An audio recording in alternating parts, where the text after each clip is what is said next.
Distractions, they're bad, right? It's good to not be distracted. It's good to be able to keep your focus concentrated no matter what situation you're in.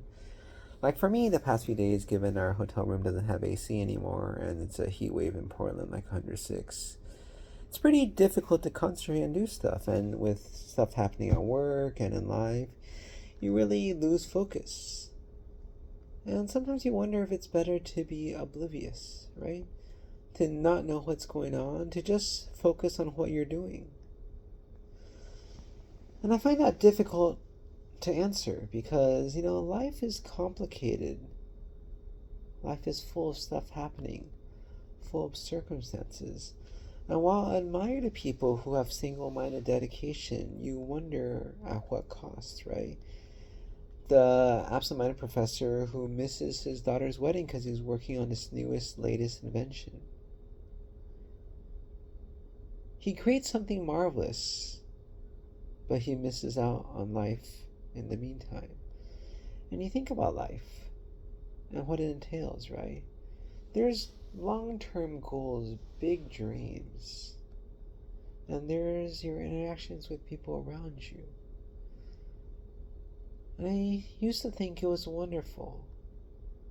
There was another resident when I was in training whose father in law, who she was close to, was dying in the ICU after a heart attack. And yet she was still at work doing her job. And you think how that's good. You're separating your life from your job and able to focus on your job. But now I wonder, as a human being, right? We feel it. Things bother us. Bad things happening upset us. We're not so focused at work. Is it better when we're robotic and don't think about these things and just concentrate on working? Or is it better to actually feel? Because relating to patients, understanding them means so much, right? When I share stories with patients of what I've gone through, like I tell people I know about the spine and the issues, but it's not just I know about it. It's I've been through it myself with my neck and the issues. I've talked to many people about it. I know exactly how surgeons think, how surgeons view things.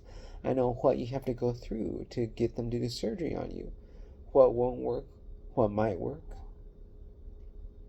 I know all those things because I've been through it myself.